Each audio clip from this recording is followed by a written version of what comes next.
space. But they all agreed on one thing: war was bad. War was something that primitive species did before they grew wise. War was a disease that civilized beings had cured long ago.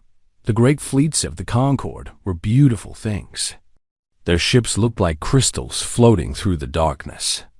They glowed with soft colors and made gentle humming sounds as they moved. These ships had meditation rooms and art galleries. They had gardens where rare flowers grew under artificial suns. They had libraries containing the knowledge of 1,000,000 worlds. What they did not have was weapons. Not real weapons. They had small devices that could disable a ship's engines. They had tools that could create force fields. But actual weapons designed to kill and destroy, those had been banned for thousands of years. Nobody needed them. The Concorde kept everyone safe. High Counselor Morthax was a being of great age and greater wisdom. His body was made of living crystal, and light passed through him in beautiful patterns when he spoke. He had served on the council for 300 years. He had seen disputes between species resolved through careful negotiation. He had seen economic disagreements solved through trade agreements. He had never seen war. He never expected to see war that changed on what the Concorde would later call the Day of Shadows. The first report came from a small colony on the edge of known space. The colony had stopped sending messages. This happened sometimes. Equipment failed. Storms disrupted communications. The Concorde sent a repair ship to investigate. The repair ship never returned. They sent another ship. It also disappeared. Finally, they sent a full observation fleet, 50 crystal ships carrying scientists and diplomats. These ships had the best sensors in the galaxy. They could detect a single heartbeat from 1,000 miles away. They could analyze the chemical composition of a planet just by looking at it.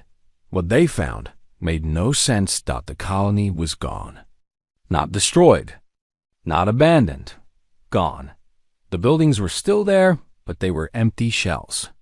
The ground was bare rock where forests had once grown. The oceans were empty pools of dead water. Every living thing on the planet had vanished. Even the bacteria in the soil were gone.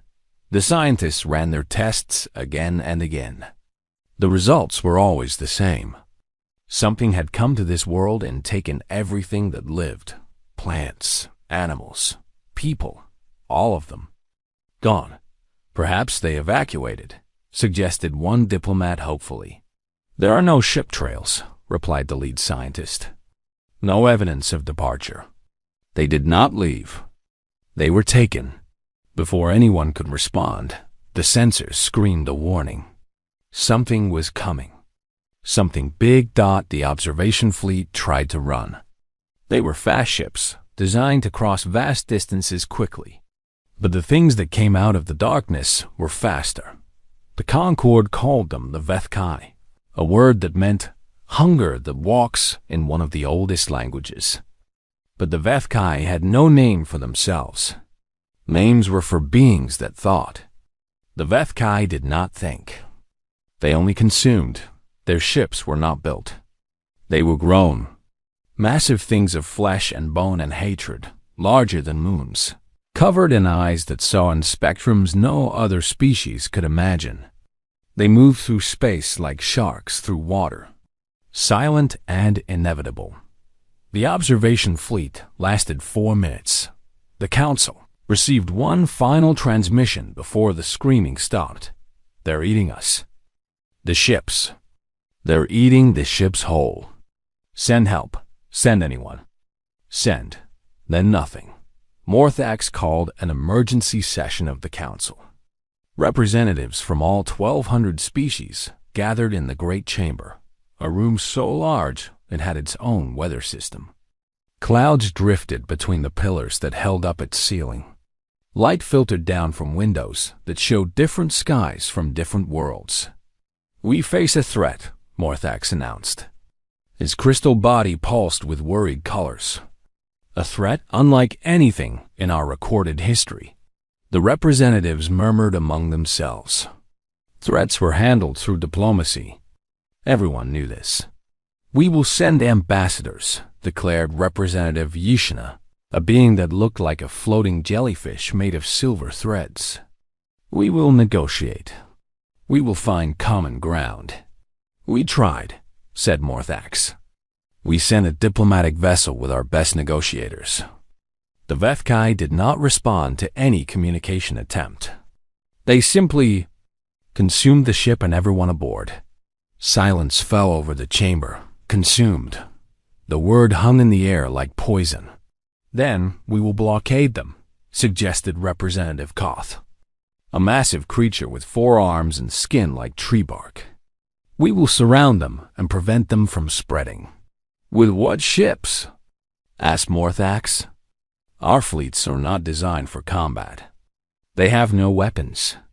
The Vethkai tore through our observation fleet like it was made of paper. More silence.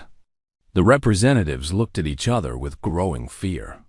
For the first time in 11,000 years, they faced a problem that could not be solved with words. The months that followed were dark ones for the Concord. The Vethkai spread across the outer systems like a plague. World after world went silent. The pattern was always the same. First the communications stopped. Then the scout ships disappeared. Then nothing remained but empty rocks floating in space. The Concord built new ships. They dug out old weapon designs from archives that had not been opened in millennia. They trained crews in combat tactics that nobody had practiced in generations. It was not enough that the Vethkai were not just hungry. They were clever. Their bioships adapted to every weapon the Concord developed. Energy beams that worked once never worked again. Missiles that destroyed one target were absorbed harmlessly by the next. The Concord was fighting an enemy that learned and evolved faster than they could invent. Worse, the Vethkai had weapons of their own. Their bioships could scream across the void of space, and that scream carried something terrible. Beings who heard it went mad. They saw things that were not there. They felt fears that had no name. Entire crews turned on each other, tearing themselves apart while the Vethkai watched and waited and then moved in to feed. Within a year, the Concord had lost 100 worlds. Within 2 years, 500. The great fleets that had once patrolled the stars in peace were scattered. Wreckage floating through the darkness. High Counselor Morthax stopped sleeping. He stopped eating. He spent every hour in the command center, watching the map of known space grow darker as more and more systems fell. He was watching the end of everything he had ever known, and he had no idea how to stop it. Then Representative Yishina came to him with a suggestion that made his crystal blood run cold. "The humans," Yishina said. "We should ask the humans." Morthax turned slowly. His light flickered with emotions he could not name. "The humans are quarantined. They have been quarantined for 300 years. You know why." "I know why," Yishana agreed. "But I also know what they are. What they can do. We watched them, Morthax. For centuries, we watched them. That is precisely why we quarantined them." Humans. Even the word felt dangerous. The Concord had discovered humanity 300 years ago, when the primitive species had just started reaching beyond their home world. The Council had sent observers to study them, expecting to find the usual pattern: a young species learning peace, growing wise, preparing to join galactic society. They found something else entirely. Humans had spent their entire existence at war. Not war like the occasional border disputes other species experienced before they matured. Real war. Constant war. War as a way of life. They fought each other over land, over resources, over ideas, over gods. They developed weapons with terrifying creativity. When one weapon failed, they built a better one. When their enemies adapted, they adapted faster. But it was not just their talent for violence that frightened the Council. It was their talent for enjoying it. They made art about war. They sang songs about it. Their children played games pretending to fight and kill. Violence was woven into every part of their culture, and they showed no signs of outgrowing it. The Council made a decision. Humanity was too dangerous to integrate into galactic society. They were also too young to destroy. The Concord did not believe in genocide. So they chose a middle path, containment. A field of energy was placed around Earth's solar system. Humans could not pass through it. More importantly, they could not detect it. From their perspective, space simply ended at a certain point. Their probes disappeared. Their ships vanished. They eventually stopped trying to push beyond their immediate neighborhood, believing the universe was smaller than it actually was. The Council told themselves they were protecting humanity, giving them time to mature. But everyone knew the truth. They were protecting themselves from humanity. They've been locked in that system for 300 years, Morthak said. Alone, without contact. What do you think they have become in that time? That is exactly my point, Ishina replied. They have been alone, contained, focused, and they are a species that never stops building weapons, never stops preparing for war. If anyone can fight the Vethkai, it is them. And if they decide to fight us instead? Ishina's silver threads rippled with something that might have been a shrug. Then we die fighting humans instead of Vethkai. At least it will be quick. The debate in the Council lasted for weeks. Some argued that releasing the humans was madness. Others argued that doing nothing was worse. The Vethkai were coming. They did not slow down. They did not negotiate. Every day brought them closer to the core worlds, the heart of the Concord, the center of everything. In the end, fear won. The Council voted to contact humanity. Ambassador Velthris was chosen for the mission. She was a being of pure light, ancient and wise, respected by all species. She had negotiated treaties that ended centuries of conflict. She had brokered peace between enemies who had hated each other for generations. If anyone could handle the humans, it was her. The containment field around Earth's system was lowered just enough to allow a single ship through. Velthris traveled alone.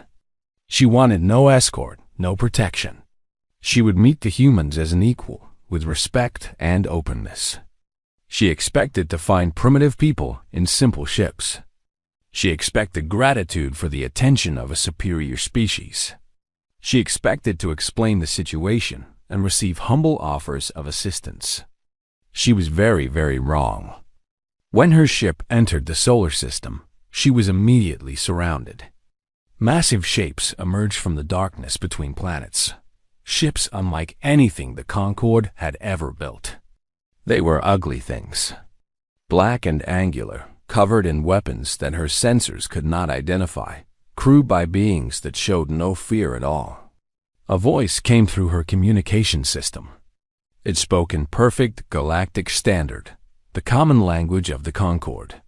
But it spoke with an accent she did not recognize, cold and hard like metal scraping against metal. Unknown vessel, you have entered United Earth space. Identify yourself and state your purpose. Velthris composed herself. She had dealt with aggressive species before. She knew how to project calm and authority. I am Ambassador Velthris of the Galactic Concord. I come in peace to speak with your leaders about a matter of great importance. There was a long pause. Then the voice returned, and this time there was something in it that made her light flicker with unease. Amusement. The human was amused. The Galactic Concord. Yes, we know who you are. We have been expecting you. Expecting me? Please proceed to the following coordinates. Admiral Chen Wei-Lin will meet with you aboard the UEN Defiance. The coordinates led to a ship that made Velthris' S-vessel look like a toy. The Defiance was massive, larger than many space stations, bristling with weapons that her sensors could not even properly analyze. As she approached, she saw the symbols painted on its hull, a blue world surrounded by stars, and words in a human language that her translator rendered as Earth's shield. She docked and was escorted through corridors of gray metal by humans in matching uniforms. They walked with a purpose she had rarely seen. Their eyes were alert, constantly scanning for threats. Their bodies were ready for violence at any moment. Even here, in the safety of their own ship, they acted like soldiers in enemy territory. Admiral Chen Weilin was waiting in a room filled with screens and maps. She was small by human standards, with gray hair pulled back from a lined face. But her eyes were sharp, and she smiled when Velthris entered in a way that showed no warmth at all. "Ambassador," the Admiral said, "welcome to Earth space. Please, sit." Velthris settled into a chair that was clearly not designed for beings of light. She began her prepared speech. "Admiral, I come to you in a time of great crisis. The Galactic Concord faces a threat that the Vethkai," the Admiral interrupted. "We know." Velthris stopped. "You know? We have been monitoring Concord communications for 300 years. The Admiral tapped her datapad, and suddenly the screens around them filled with images, battles, destroyed worlds, the spreading darkness of Vethkai territory. We know everything. The invasion, the defeats, the Council's decision to contact us as a last resort. How is that possible? The containment field leaked. Your technology is impressive, Ambassador, but not perfect. We caught fragments of your transmissions. We learned your languages. We studied your ships. And we prepared." The Admiral stood and walked to a window that showed the stars outside. "For 300 years, we were locked in a cage. Told we were not ready. Told we were too primitive, too violent, too dangerous. And maybe you were right. We are violent. We are dangerous. But we are also patient." She turned back to Velthris, and her smile widened. "We knew someday the cage would open. We did not know why, but we knew it would happen. So we prepared. We built ships.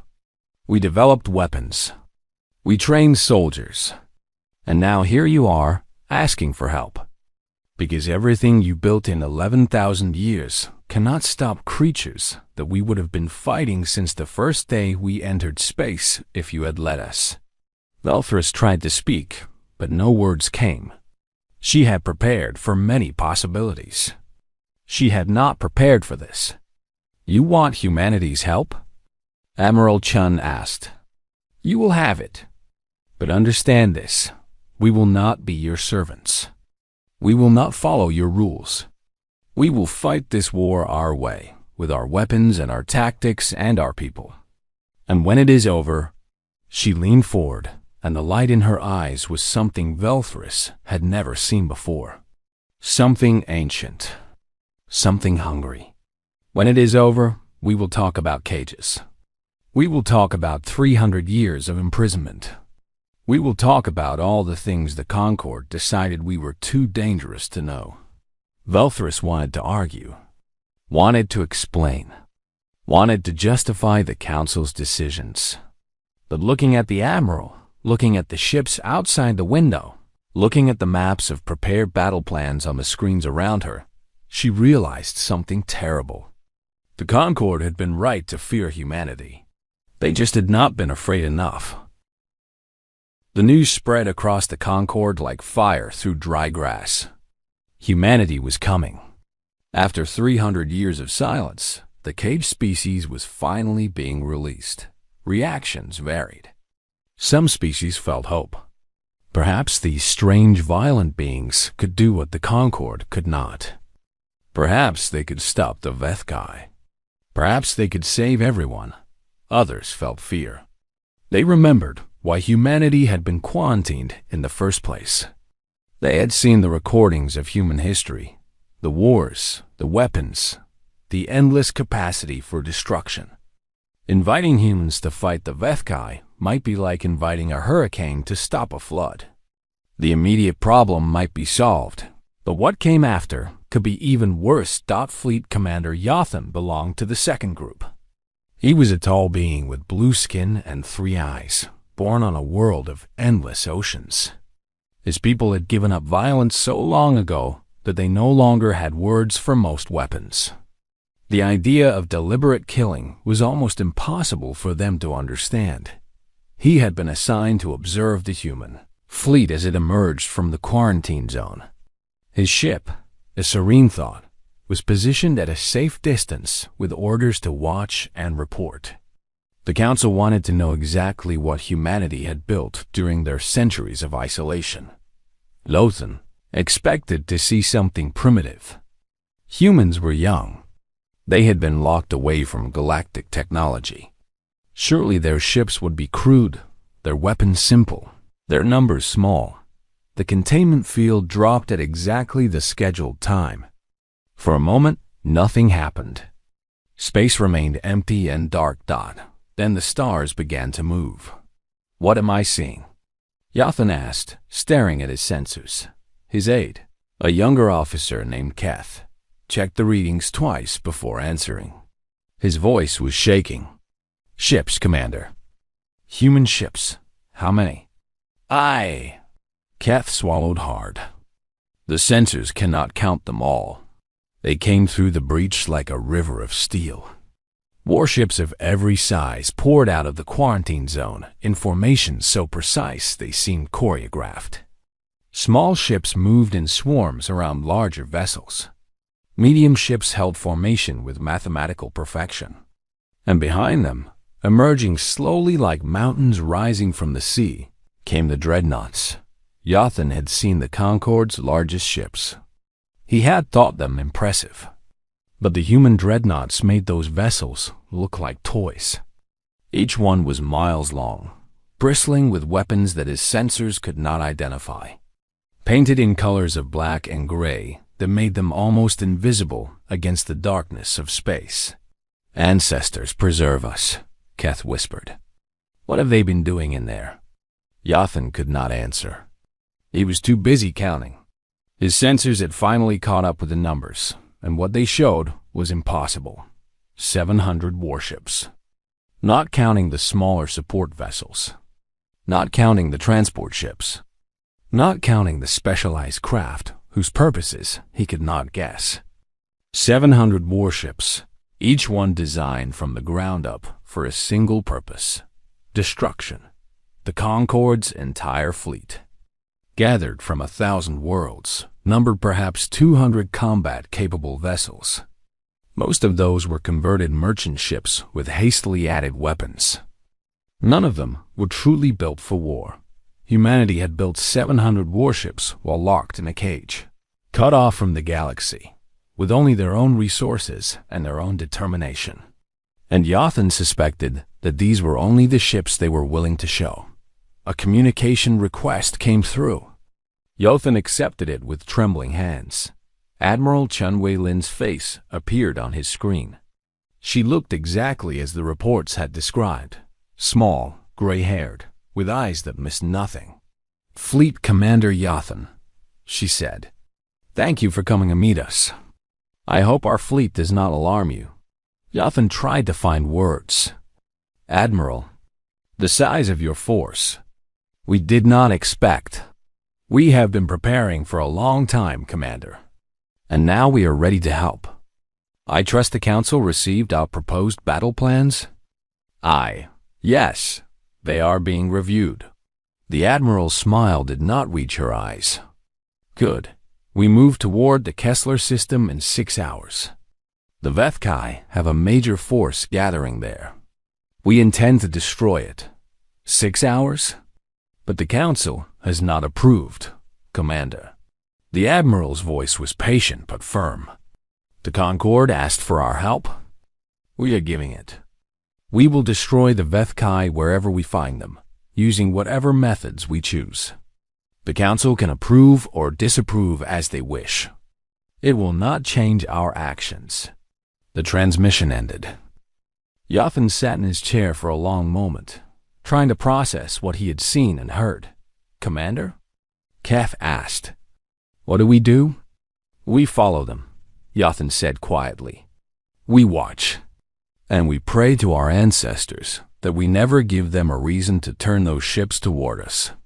The human fleet moved through Concord space like nothing Yathan had ever seen. They did not drift lazily between stars like Concord vessels. They did not stop to admire the beauty of nebulae or investigate interesting phenomena. They moved with purpose, always forward, always toward the enemy dot as they traveled. Yathan learned more about human ships than he had ever wanted to know. His sensors worked constantly, analyzing everything they could detect. What they found was terrifying.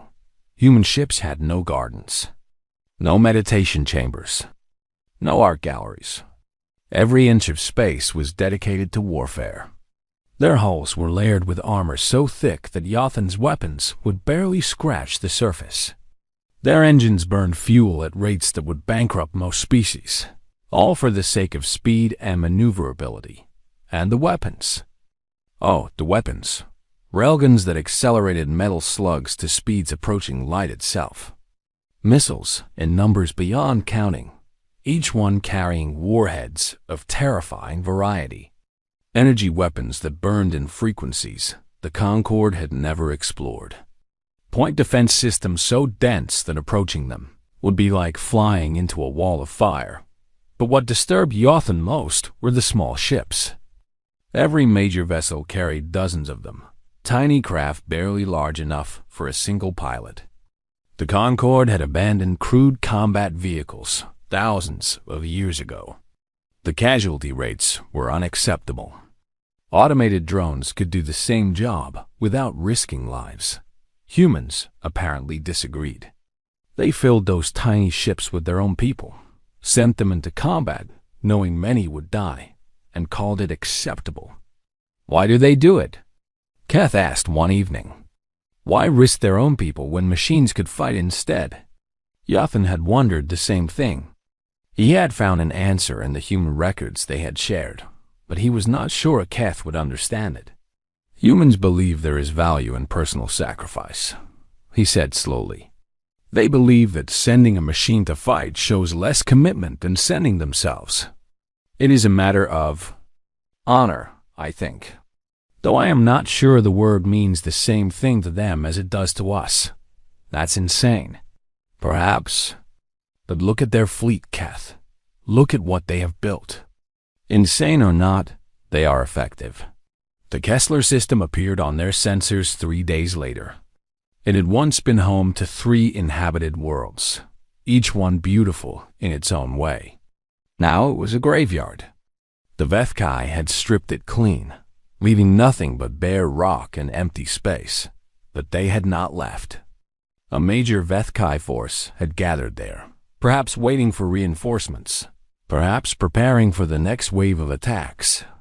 Dozens of bioships floated in the darkness, their massive forms pulsing with alien life. Yathan expected the humans to slow down, to observe, to plan. Instead, they accelerated. All ships to battle stations. Admiral Chun's voice came through every speaker in the fleet. First wave will consist of the 3rd and 5th battle groups. Carrier wings launch in 10 minutes. Remember your training. Remember your purpose. Today we show the galaxy what humanity can do. The Vethkai noticed the approaching fleet. Their bioships began to move, arranging themselves in the formation they had used to destroy 100 Concorde fleets. They were confident. They had never lost a battle. They saw no reason why today would be different. They were wrong. The human ships opened fire at ranges the Vethkai had never encountered.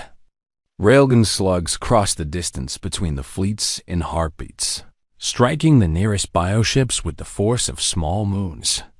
Holes the size of cities opened in alien flesh. Screams echoed across frequencies that should not have carried sound. The Vethkai responded with their own weapons. Beams of psionic energy lanced out toward the human fleet. The same weapons that had driven Concorde crews mad with fear. Something strange happened. The beams struck human ships and nothing, no madness. No crew members tearing each other apart. The humans had somehow shielded their minds against the Vethkai's greatest weapon. Then the missiles came. Yathan had seen missile attacks before. The Concorde used them occasionally, small surgical strikes against specific targets. The humans did not believe in surgical strikes. They believed in overwhelming force. Thousands of missiles erupted from the human fleet. Not hundreds, thousands. They filled space like a swarm of angry insects, each one carrying death in a dozen different forms. Some were explosive. Some were nuclear. Some carried substances that Yathan's sensors could not identify, but which made the Vethkai bioships scream in agony when they struck.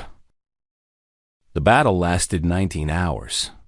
Yathan watched every moment of it, recording everything for the Council. He saw things that would haunt his dreams for the rest of his life.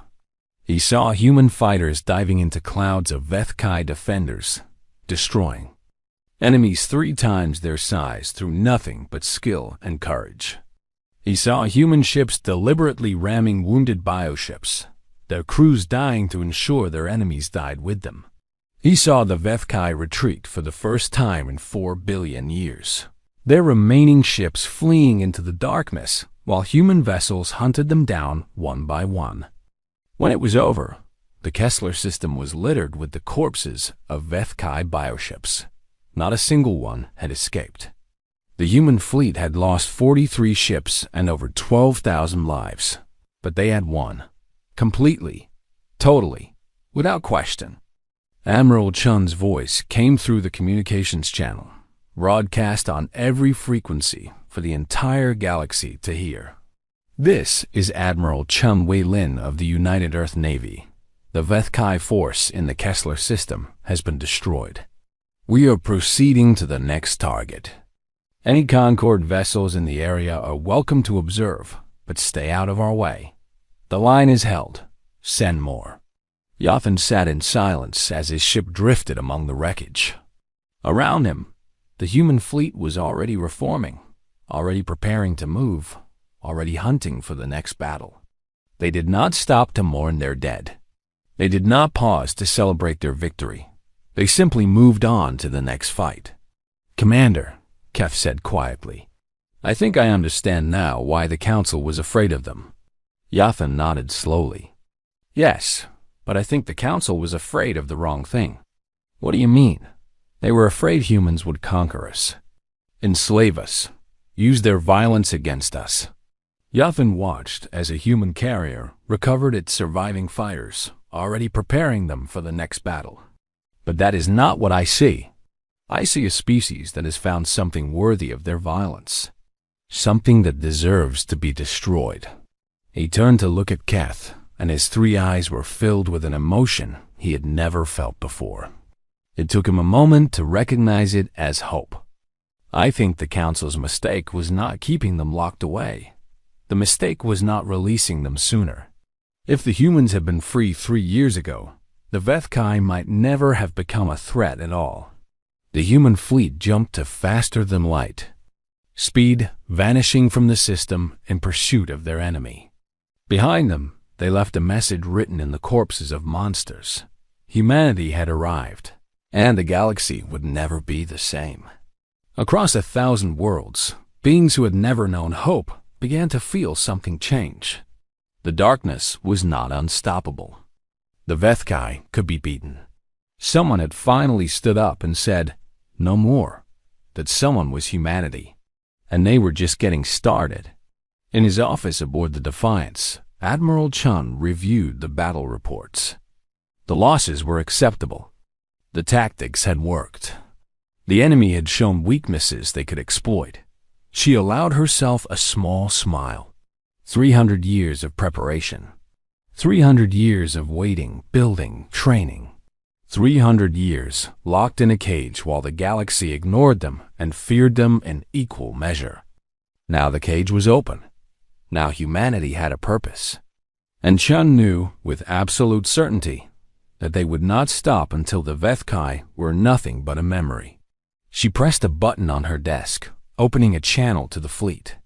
All commands, this is Admiral Chun. Outstanding work today, but the war is just beginning. We've identified 17 more Vethkai positions across the outer systems. Our mission is clear. Find them, fight them, destroy them. No mercy, no retreat, no surrender. She paused, looking out the window at the stars. Somewhere out there, the Vethkai were learning what fear felt like for the first time in 4 billion years. Humanity has entered the war, she said quietly, and we will end it. The fleet jumped into hyperspace, leaving the graveyard of Kessler behind. Ahead of them lay more battles, more death, more sacrifice. But also ahead of them lay victory. They could feel it.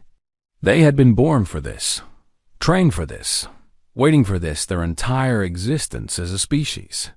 The galaxy had spent 300 years afraid of what humanity might become. Now they would learn what humanity had always been.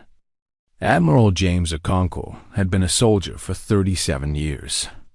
He had served on ships from the smallest patrol craft to the largest dreadnoughts.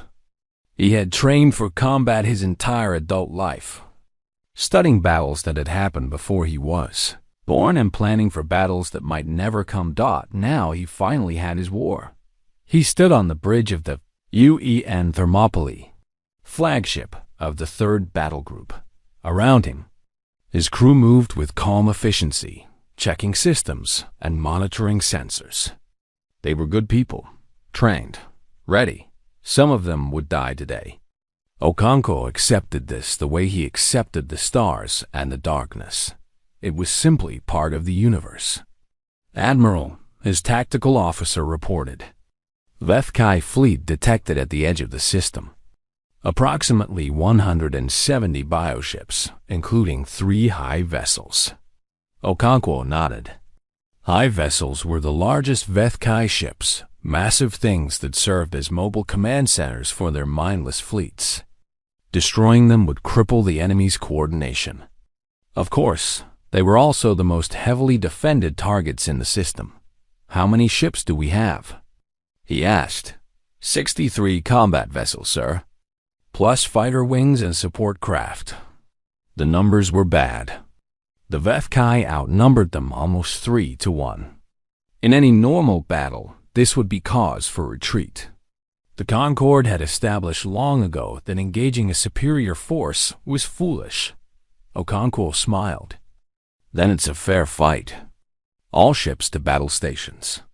Prepare for engagement. The bridge crew exchanged glances. Some might have called it concern. Others might have called it anticipation. After decades of training for a war that never came, they were finally facing a real enemy. No simulations. No exercises. Real combat against real monsters. Lieutenant Commander Sarah Kim, his second-in-command, moved to his side. Sir, the Concord observers are requesting permission to fall back to a safe distance. Denied. They wanted to see how humans fight. They can watch from where they are. He turned to the communications officer. Open a channel to the fleet. Channel open, sir. Okonkwo took a breath. He had prepared for this moment his entire life. Every speech, every inspiration, every word had been building to this. All ships, this is Admiral Okonkwo. Today, we face an enemy that has never known defeat. For 4 billion years, they have consumed and destroyed without opposition. They believe they are unstoppable. They believe the universe belongs to them. He paused, letting the words sink in. We are going to teach them how wrong they are. Our mission is simple. Hold this system. Do not let them pass. Behind us are 3 inhabited worlds that have not yet been evacuated. Millions of innocent beings are counting on us to protect them. We will not fail them. The Vethkai do not understand what we are. They see us as just another species to consume. They do not know that humanity was born in fire. They do not know that we have been fighting and dying and surviving since before their ancestors crawled out of whatever pit created them. They think we are prey." His voice hardened. "Show them what predators look like. All ships, advance." The third battle group moved forward as one. 63 ships, arranged in a formation that maximized their overlapping fields of fire. The smaller vessels stayed close to the larger ones, using their point defense systems to create a web of protection. The carriers hung back, preparing to launch their fighters at the optimal moment. The Vethkai saw them coming. Their bioships began to shift, arranging themselves in the familiar attack pattern that had destroyed so many Concord fleets. The three high vessels moved to the center of the formation, protected by layers of smaller ships. "They're not running," Kim observed. "They still think they can win." "Let them think that," Okonkwo replied. "Overconfidence is a gift. All ships, execute Pattern Delta on my mark. Carriers, hold your fighters until we break their formation." "Pattern Delta confirmed, sir." The two fleets closed with each other. At extreme range, the Vethkai opened fire with their psionic weapons. Waves of mental energy washed over the human ships, the same attack that had driven Concord crews insane. The humans felt it. They could not ignore it entirely, but they had prepared for this. Every human ship was equipped with psionic dampeners, technology they had developed in secret after studying captured Concord records. The attack was painful, but not disabling. The crews gritted their teeth and kept fighting. "Interesting," a Concord observer transmitted. "How did you develop countermeasures so quickly?" "We didn't develop them quickly," Okonkwo replied without taking his eyes from the battle display. "We developed them 300 years ago, based on your own research. You just never thought to use them because you never expected to need them." The fleets entered weapons range. Okonkwo raised his hand. "All ships, mark." The human fleet opened fire with everything they had. Railguns sent tungsten slugs screaming across space at near light speed. Missiles erupted from launchers by the thousands.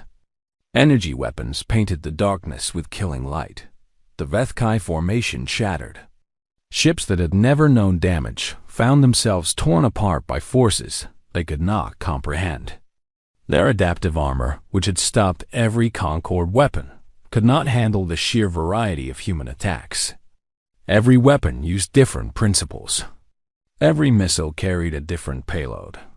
By the time the bioships adapted to one threat, 3 more were already killing them. "Launch fighters," Okonkwo ordered. From the carriers, swarms of small craft poured into space. Each one was piloted by a human being who knew they might not survive the next hour. Each one was willing to die for this victory. The Concord thought this was madness. Humans knew it was courage. The fighters dove into the Vethkai formation like wolves among sheep. They were too small and too fast for the bioship's main weapons. They targeted weak points, engine clusters, sensory organs, the gaps between armored plates. Where they hit hard. Pilot Officer Maya Shun flew her fighter through a storm of organic debris. Her targeting computer painted enemy weak points in red, and she hit every one. 3 kills. 5. 7. Her squadron was cutting a path through the Vethkai defenses toward the high vessels. "Bravo squadron on me," she called. "We're going for the big ones."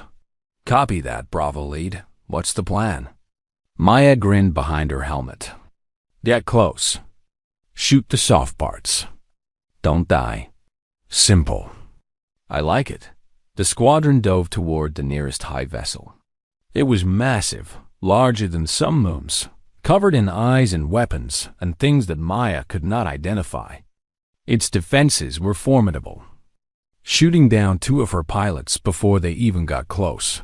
But Maya was the best pilot in the 3rd battle group. She had earned that rank through 10,000 hours of simulation and training. Now she proved it was not just numbers on a record. She flew her fighter through gaps that should have been impossible, dodging weapons fire by instinct rather than calculation. Her shots hit critical systems with perfect precision. When her missiles ran out, she used her cannons. When her cannons overheated, she used her ship itself, ramming into a sensor cluster and tearing it apart with her hull before pulling away at the last second. The hive vessel shuddered. Warning signals erupted across its surface. Somehow, the tiny human had done what massive warships could not. She had heard it. "Good hit, Bravo Lead," her wingman called. "The hive vessel is losing coordination. The smaller ships are going confused. Then let's keep the pressure on. All units, concentrate fire on the hive vessels. Take them down, and the rest will fall apart." Back on the Thermopylae, Admiral Okonkwo watched the battle unfold with grim satisfaction. His pilots were doing exactly what they had trained to do.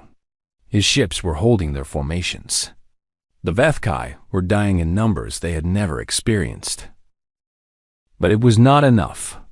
Not yet. "Sir," Kim reported, "the remaining 2 hive vessels are trying to retreat. If they escape, they'll warn the rest of the Vethkai about our capabilities. Then we don't let them escape." Okonkwo turned to his navigation officer. "Plot an intercept course. Maximum speed." "Sir, that will put us deep in the enemy formation." "I know. Do it anyway." The Thermopylae surged forward, leaving the relative safety of the fleet formation. Other ships followed, captains making the same calculation their admiral had made. Some things were more important than survival. The remaining Vethkai bioships turned to face this new threat. They concentrated their fire on the Thermopylae, pounding its shields with everything they had. The ship shook under the assault. Alarms began to sound. Damage reports flooded in. "Shields at 40%, Kim reported. "Hull breaches on decks 7 through 12. Casualties mounting." "Keep firing," Okonkwo ordered. "Every second we keep their attention is a second our fighters have to finish the hive vessels." The battle became a desperate race. The Thermopylae and its escorts traded fire with the Vethkai at point-blank range, each side trying to destroy the other before being destroyed themselves. Human ships exploded in bowls of fire. Vethkai bioships ruptured and died screaming. Maya Shen led her remaining fighters in a final assault on the second hive vessel. Her ship was damaged, leaking atmosphere, barely holding together. Half her squadron was dead. But the hive vessel was right there, its defenses weakened, its hull exposed. "Bravo, squadron," she transmitted. "One last run. Make it count." They dove together, 7 fighters against a monster the size of a mountain. The hive vessel's remaining weapons reached out for them, destroying 2 more pilots in moments. But the survivors kept coming. Maya's targeting computer locked onto the hive vessel's central mass. She could see the vital organs beneath the surface, the things that kept a creature alive. One good shot would end it. She pulled the trigger. Her remaining missiles launched, streaking toward the target. Behind her, her surviving squadmates added their own fire. The combined assault struck the hive vessel in its most vulnerable spot. The creature shuddered, cracked, and then slowly began to come apart. "Hive vessel 2 is down." Someone screamed over the comms. "Repeat, hive vessel 2 is down." The Vethkai formation collapsed. Without the hive vessels to coordinate them, the remaining bioships became confused, attacking randomly, fleeing in all directions. The human fleet hunted them down one by one. Admiral Okonkwo slumped in his chair as the last enemy ship was destroyed. The battle was over. They had won, but the cost had been terrible. "Damage report," he said quietly. Kim pulled up the numbers. Her voice was steady, but her eyes were not. 43 ships destroyed. 12,417 confirmed dead. Unknown number wounded. The Thermopylae itself has taken heavy damage but remains operational. Okonkwo nodded slowly. 12,000 lives. Friends. Colleagues. People who had trusted him to lead them into battle. Gone. But behind them, millions of innocent beings on 3 worlds would live another day. They would have time to evacuate now, time to escape to safety. 12,000 lives had bought that time. "Open a channel," he said. "All frequencies." "Channel open, sir." Okonkwo stood. His uniform was singed. His face was streaked with sweat and smoke. But his voice was strong. "This is Admiral James Okonkwo of the United Earth Navy, 3rd Battle Group. The Vethkai force in this system has been destroyed. 170 enemy vessels confirmed killed. No survivors." He paused, letting that sink in across the galaxy. No survivors. The Vethkai had never faced total defeat before today. To the Concord, the line is held. Your people are safe. Begin evacuation of the civilian population immediately. To any Vethkai who can hear this, this is what happens when you threaten beings under humanity's protection. We will find you. We will fight you. And we will destroy you. There will be no negotiation. There will be no mercy. There will only be your complete and total extinction. To humanity, today we proved what we always knew. We are not victims. We are not prey. We are warriors, and the galaxy will remember this day forever. He took a breath. Okonkwo out. The transmission ended. Across the Concord, beings of every species heard the message and felt something change inside them. For the first time since the Vethkai arrived, they felt hope. On the bridge of the Thermopylae, the crew was silent. They were exhausted, wounded, mourning their dead. But they were also proud. They had done something no one else could do. They had stood against the darkness and refused to fall. Kim approached the Admiral. "Sir, orders?" Okonkwo looked at the tactical display. The system was clear. The enemy was dead. But out there, somewhere, more Vethkai were waiting. "Find the next battle," he said, "and take us there." The 3rd Battle Group began its repairs, gathered its wounded, and prepared to fight again. Behind them, they left a graveyard of alien monsters. Ahead of them lay more war, more death, more sacrifice. They went forward without hesitation. This was what they were made for. This was what humanity had always been waiting for. A chance to show the universe that some species do not break. Xenopsychologist Tehran had studied alien minds for 400 years. Her species, the Volinari, were perfectly suited for this work. They had 17 eyes, each one capable of reading different types of emotional information. They could see fear in the way a creature stood. They could detect aggression in the pattern of someone's breathing. They could understand an entire species just by watching them exist. She thought she understood humans. She had studied their history, their culture, their wars. She had written papers about their unusual psychology, their capacity for both tremendous kindness and terrible violence. She considered herself an expert. Then she actually met them. The Council had assigned her to the human flagship Defiance as an observer. Her job was to study how humans fought, to understand their methods, to report back anything that might be useful. It was supposed to be simple academic work.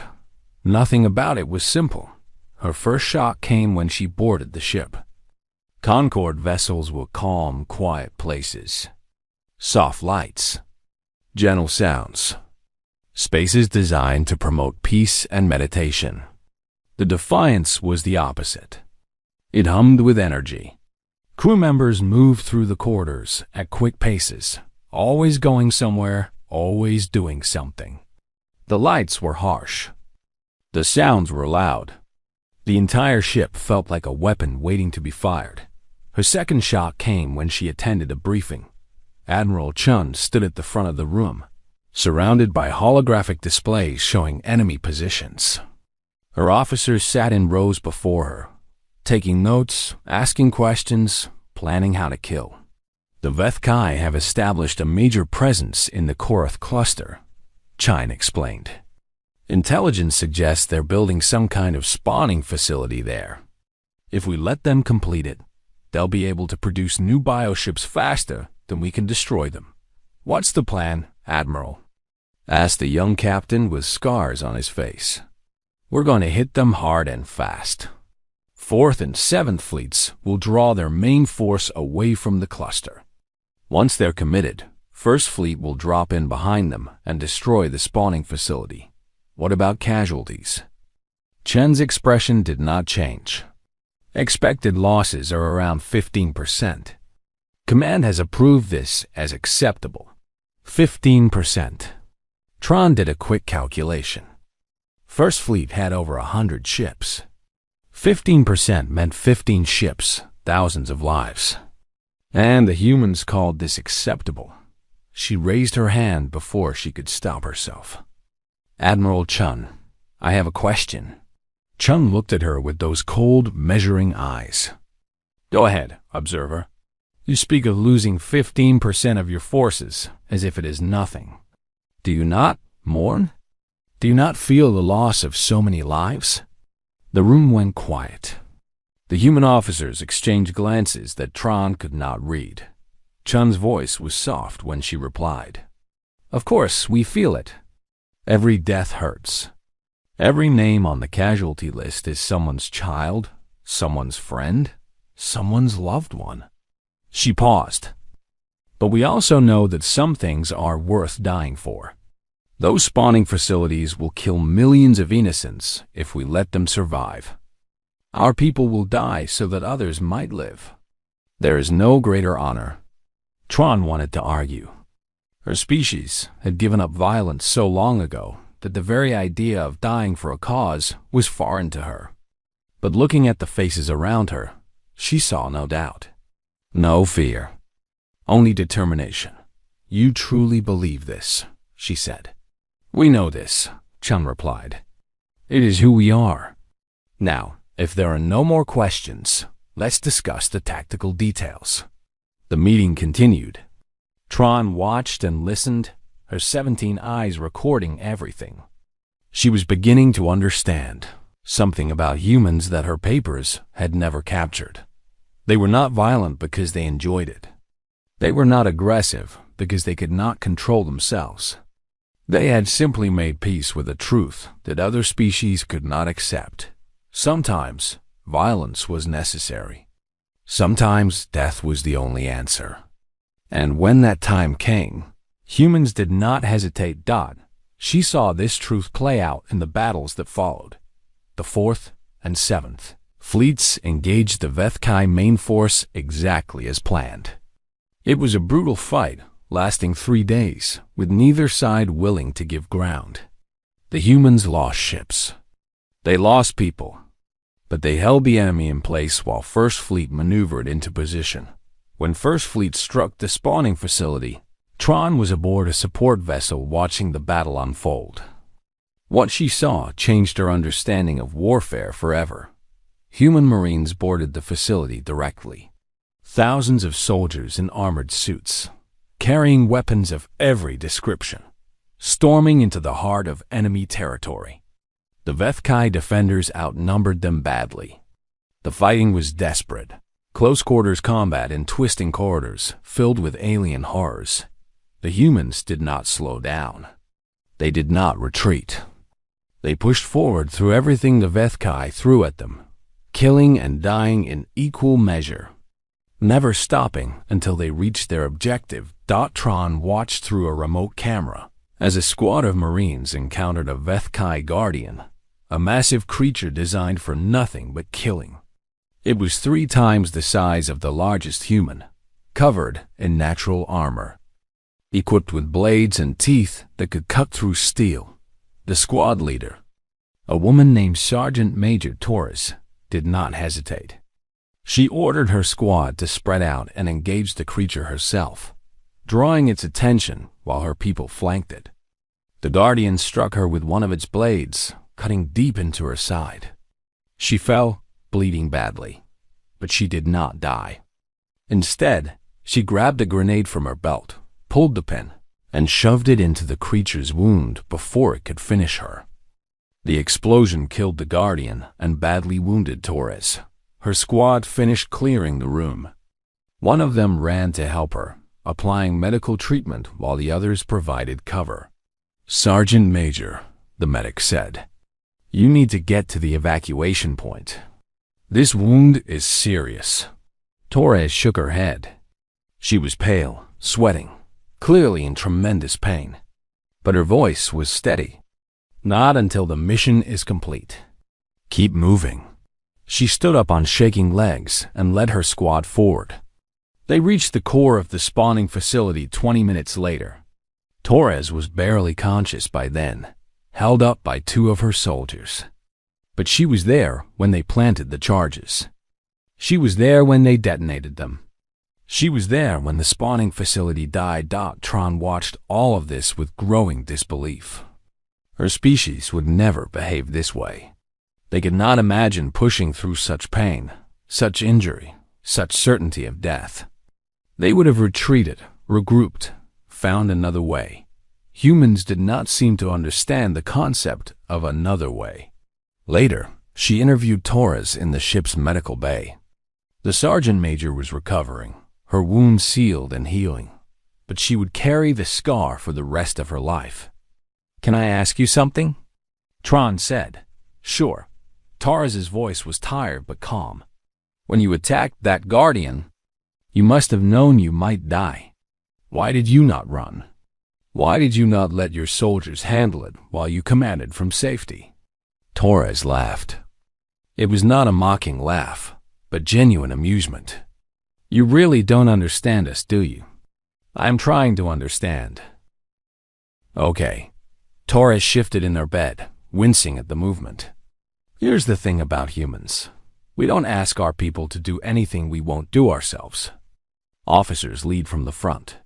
Sergeants stand beside their soldiers. We all take the same risks, face the same dangers, die the same deaths. That's how we earn respect. That's how we build trust. But surely your experience is more valuable than my experience means nothing if my people don't believe in me. If I hid in the back while they fought and died, they would never follow me into battle again. And they shouldn't. A leader who won't risk their own life has no right to ask others to risk theirs." Tron processed this. It was alien logic to her, but she could see the truth in it. The human soldiers she had observed were fiercely loyal to their commanders, willing to follow them into impossible situations. Perhaps this was why. "There is something else I don't understand," she said. "During the battle, I heard your troops playing music. Strange, loud music with aggressive rhythms." "Why?" Torres grinned. "You mean the metal? That's just how we fight. Music helps us focus, keeps our energy up. Plus, it scares the hell out of the enemy. The Vethkai don't know what to make of it." "It scared you?" "Scared them." Torres's grin widened. "They're used to enemies who go quiet when they're afraid. Enemies who run. We come at them screaming and blasting music and laughing while we fight. It messes with their heads. They don't know how to process predators that enjoy hunting them." Tron noted this. She had seen the recordings. Human soldiers did not just fight. They fought with what almost looked like joy. They made jokes during battles. They celebrated kills. They turned the horror of combat into something that looked almost like a game. "Do you enjoy killing?" she asked quietly. Torres's expression became serious. "No, nobody sane enjoys killing. But we do enjoy winning. We enjoy protecting our people. We enjoy protecting our people. We enjoy proving that we're stronger than whatever is trying to hurt us. The fighting itself isn't fun, but the victory? The knowledge that you made a difference, that you saved lives, that you beat something that everyone said couldn't be beaten?" She nodded slowly. "Yeah, that part we enjoy." The war continued for years. Tron stayed with the human fleet through all of it, watching, learning, documenting everything. She saw battles that should have been losses turn into victories through sheer human determination. She saw soldiers accomplish impossible things simply because they refused to accept failure. She also saw the cost. The humans did not hide their dead. They held ceremonies for them, spoke their names, remembered their sacrifices. Every ship had a memorial wall where the faces of fallen crew members were displayed. Officers visited these walls regularly, touching the faces, saying silent words that Tron could not hear. They felt the loss. They carried the grief. But they did not let it stop them. "How do you do it?" she asked Admiral Chun one evening. "How do you keep fighting, knowing that more of your people will die?" Chun was quiet for a long moment. They were in her private quarters, a small room that showed surprising signs of warmth. Family photographs, books with worn covers, a small plant that she watered every day. "Because stopping would be worse," she finally said. "If we stop fighting, the Vethkai win. More worlds die. More species are consumed. Our people's deaths would mean nothing." She looked at one of the photographs, a picture of a young man in a naval uniform. "My son died in the Battle of Kessler. First wave. He was 23 years old." Tron did not know what to say. "I'm sorry." "Don't be sorry. He died protecting civilians who had no way to protect themselves. He died making sure others could live. That's exactly what he would have wanted." Chun turned to face Tron, and her eyes were bright with unshed tears. "We don't fight because we love war. We fight because we love peace, and we know that sometimes peace has to be won with blood." Tron returned to the Concorde a changed being. Her report on human psychology was 3,000 pages long, filled with observations and analyses that challenged everything her species believed about violence. The summary was simple. Humans are not monsters. They are guardians. They have chosen to take the weight of violence onto themselves so that others do not have to. They suffer for this choice. They bleed and die and lose things they can never replace. But they keep fighting because they believe, with absolute certainty, that some things are worth fighting for. The Concorde should not fear humanity. The Concorde should be grateful that humanity exists. The High Council read her report. They discussed it for days. And slowly, their view of humanity began to change. These were not primitive creatures barely held back from savagery. These were beings who had looked at the full spectrum of their own nature, light and dark alike, and had chosen to use their darkness in service of the light. That was something the Concorde had never understood. They had tried to eliminate violence from their cultures, believing that was the path to civilization.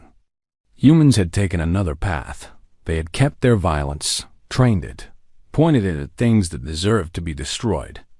Now the galaxy was learning that maybe, just maybe, the humans had been right all along. 7 years.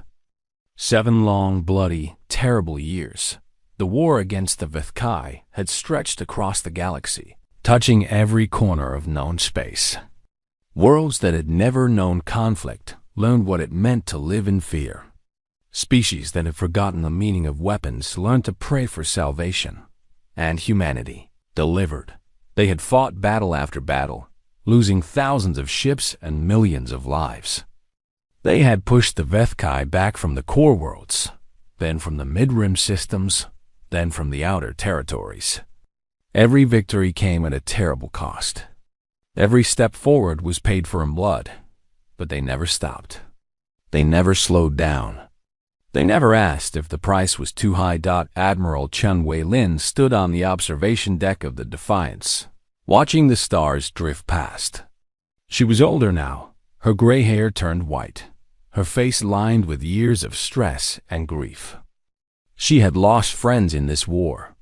She had lost family. She had ordered attacks that killed people she knew and loved, but they had won. The final battle had taken place 3 weeks ago, in a place the humans called the Void Between. It was the space between galaxies, an emptiness so vast that light itself seemed to die there. This was where the Vethkai had come from. This was where they had to be stopped. The battle lasted 9 days. Every remaining human warship had participated, along with whatever Concord vessels could be convinced to join. They had faced the main Vethkai hive, a collection of bioships so large it had its own gravity.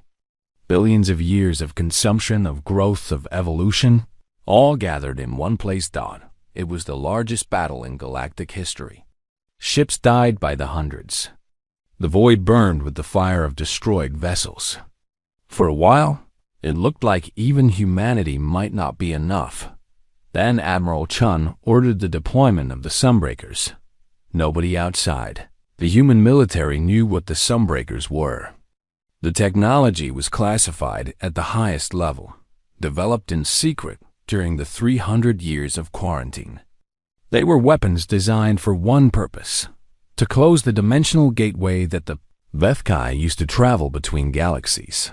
The deployment required sacrifice.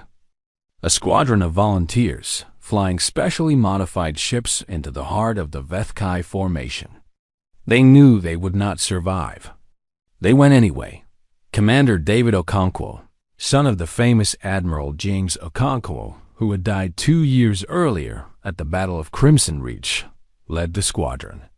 His last transmission was recorded and played at every memorial service that followed. This is Sunbreaker Lead. We are in position. Gateway coordinates locked. All Sunbreaker units, prepare for deployment. A pause. It's been an honor serving with you. All of you. Tell my father I'll see him soon.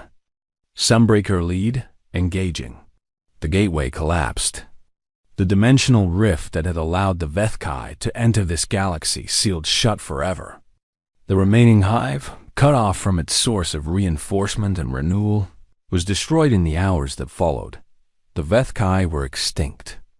After 4 billion years of consuming galaxies, they had finally met something they could not defeat. Humanity. Now, 3 weeks later, Admiral Chun was traveling to the Concord's capital world to attend a ceremony. The Council wanted to honor humanity's sacrifice. They wanted to thank the species that had saved them all. Chun was not sure how she felt about it. Her aide, a young officer named Lieutenant Park, entered the observation deck. Admiral, we're approaching the capital. The Council has sent a formal welcome. I'm sure they have. Park hesitated. He had served under Chun for 3 years. He knew when something was bothering her. Ma'am, is everything all right? Chun did not answer for a long moment. She kept her eyes on the stars, watching them drift past like old friends. I keep thinking about the people we lost, she finally said. All the ships, all the soldiers, all the pilots who never came home. She turned to look at Park. We won, Lieutenant, but I'm not sure I feel like celebrating. The Council wants to give us everything, ma'am. Full Concord membership, a seat on the High Council, territory, reparations for the quarantine. They're calling us saviors. I know what they're calling us. Chen's voice was tired. They're calling us saviors because they're too afraid to call us what we actually are. What's that, ma'am? Chen smiled, but there was no joy in it. Warriors. Killers. The species that does the dirty work so everyone else can keep their hands clean. She shook her head. They locked us in a cage for 300 years because they were afraid of what we might do. Now they want to reward us because we did exactly what they feared. Park did not know what to say. He was young enough that the quarantine was just history to him, something that had happened before he was born. But Chun remembered. She remembered the anger, the frustration, the knowledge that the galaxy had abandoned them because they were different. What will you tell them, ma'am? The truth, Chun said. I'll tell them the truth. The ceremony took place in the great chamber of the Concord, the same room where the decision to contact humanity had been made 7 years ago. Representatives from all 1,200 species were present. The room was decorated with banners and lights. Music played from hidden speakers. It looked like a celebration. High Counselor Morthax stood at the podium, his crystalline body glowing with pride and relief. He had survived the war, barely. He had watched his civilization nearly fall. Now he watched it celebrate its salvation. "We are gathered here today to honor the species that saved us all," he announced. "Humanity came to us in our darkest hour. They fought battles we could not fight. They made sacrifices we could not make. They bled and died so that we might live." He gestured toward Chun, who stood in the center of the chamber surrounded by her surviving officers. "Admiral Chun Wei-Lin, on behalf of the Galactic Concord, I offer you our deepest gratitude.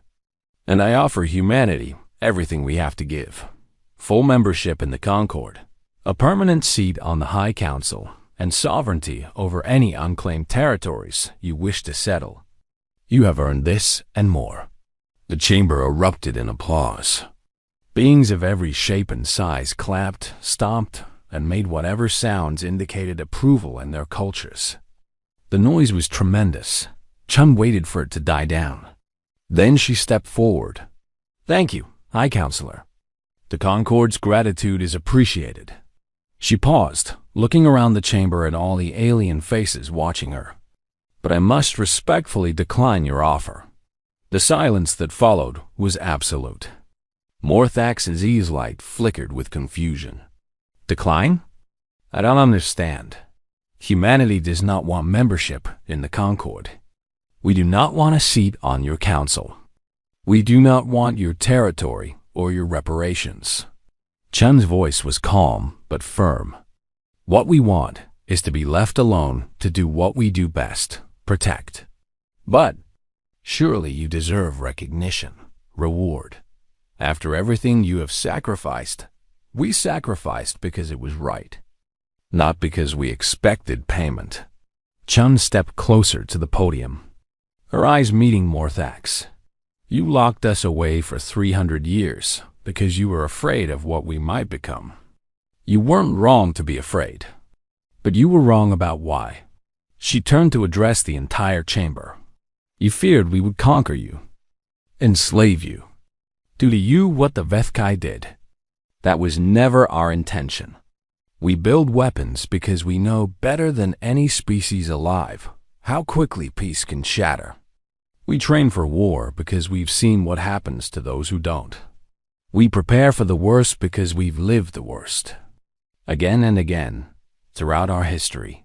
She activated a holographic display behind her. It showed Earth, blue and green and white, small and fragile against the darkness of space. "This is our home. One world, orbiting one star in one small corner of the galaxy. Everything we are came from that tiny speck. And from that tiny speck, we spread across our solar system, then across the stars, always reaching, always growing, always surviving." The display changed to show images from the war. Ships in battle, soldiers fighting, the memorial walls covered with faces of the dead. "We lost millions in this war. Millions of our sons and daughters, our mothers and fathers, our friends and lovers. We felt every death. We mourned every loss. But we kept fighting because we knew that if we stopped, you would all die." Chun's voice hardened. "We don't want to rule the galaxy. We want to protect it. Not because you deserve it, frankly. Many of you don't, but because it's the right thing to do. Because someone has to stand in front of the darkness and say no further. And if that someone has to be us." She smiled, and it was not a gentle expression. "Well, we've had a lot of practice."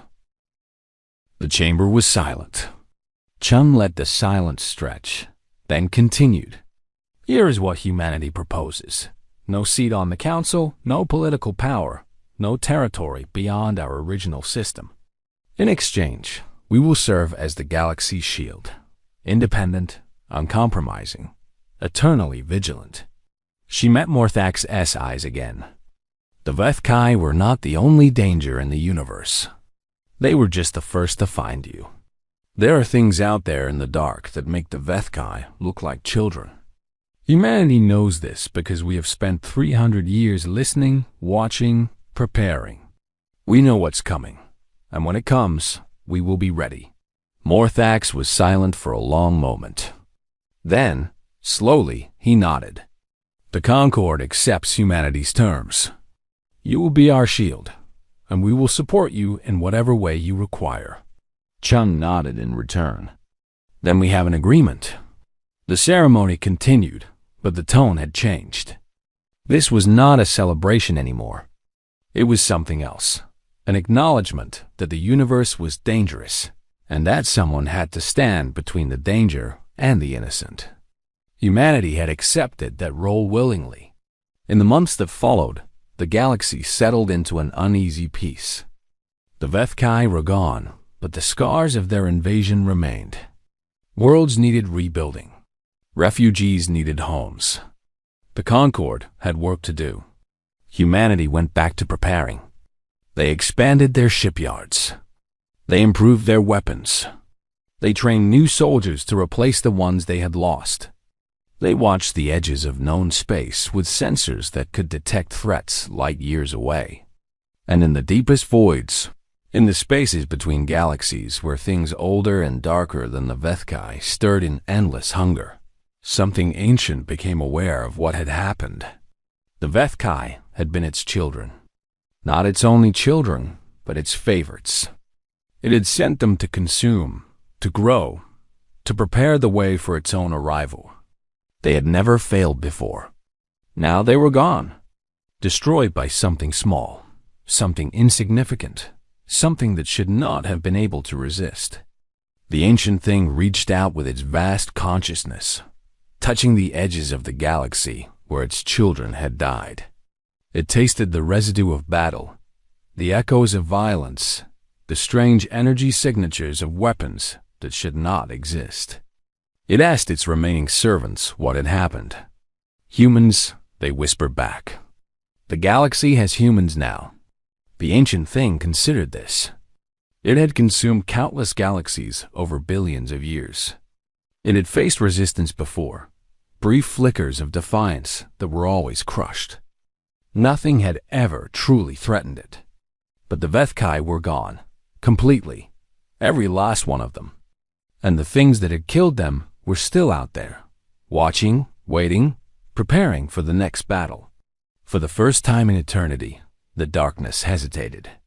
On the bridge of the rebuilt Thermopylae, the new Admiral James Okonkwo Jr. looked at the tactical display.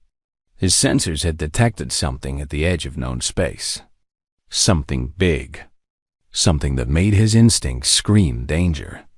He smiled. "All hands to battle stations," he ordered. "Looks like we have work to do." Around him, his crew moved with the smooth efficiency of people who had trained their entire lives for this moment. Weapons powered up. Shields activated. Fighters prepared for launch. Across the human fleet, the same preparations were happening. Ships that had barely finished their repairs were ready to fight again. Soldiers who had just returned from leave grabbed their weapons and reported for duty. Pilots ran to their fighters without being ordered. The galaxy watched in awe. They had seen humans fight the Vethkai, but they had assumed that was a one-time thing. A desperate response to a desperate threat. Surely now that the crisis was over, humans would relax, rest, become peaceful like everyone else. They had not understood. They still did not understand. Humans did not fight because of the Vethkai. They fought because fighting was what they did. It was in their blood, in their bones, in their very souls. They had spent 10,000 years learning how to destroy anything that threatened them. They had hoped to never use those skills, but they had never stopped practicing. Admiral Chun, now retired, watched the fleet mobilize from her home on Earth.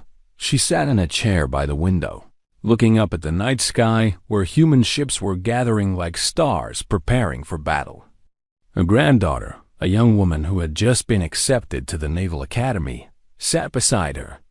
"Grandmother, the girl asked. Are you afraid? Chun thought about the question. She remembered all the battles she had fought, all the friends she had lost, all the terrible things she had seen and done in the name of protecting her people. No, she said finally. I'm not afraid. Why not? Chun reached out and took her granddaughter's hand. Because I know what we are. I know what we can do. The darkness is coming, child. It's always coming. But we are humanity. We were born in fire. We were raised in conflict. We were forged by 10,000 years of war against ourselves and everything that tried to destroy us. She smiled, and in that smile was everything humans had ever been. The violence and the love, the fear and the courage, the darkness and the light. Whatever is out there, whatever is coming for us, we will face it together. We will fight it together, and we will win together. She looked back at the sky, where the fleet was now moving toward the unknown threat. We are humanity, and we are very, very good at violence. The ships jumped to faster than light speed, vanishing from view. Across the galaxy, species who had never known peace because of the Vethkai began their first night of untroubled sleep. They did not know what was coming. They did not know what waited in the darkness between galaxies. They did not know that the universe was full of things that wanted to consume them, destroy them, erase them from existence. But they knew one thing. Humanity was watching over them. And as long as humans existed, nothing would touch them. The darkness continued to hesitate. In the vastness of space, in the spaces between stars where light never reached, the ancient thing observed the human fleet. It watched their ships move with purpose and precision. It saw their weapons, their shields, their endless preparations for war. It made a decision. Not yet, it thought. Not this galaxy. Not these creatures. For the first time in billions of years, the darkness turned away and went looking for easier prey. Behind it, humanity kept watching, kept preparing, kept standing guard over a galaxy that had once feared them and now depended on them. Some species were meant to be farmers. Some were meant to be artists. Some were meant to be scholars. Humanity was meant to be warriors. And they had finally found a cause worthy of their talents. The galaxy was safe. Not because the danger was gone, but because something more dangerous was protecting it. And that was enough. For now,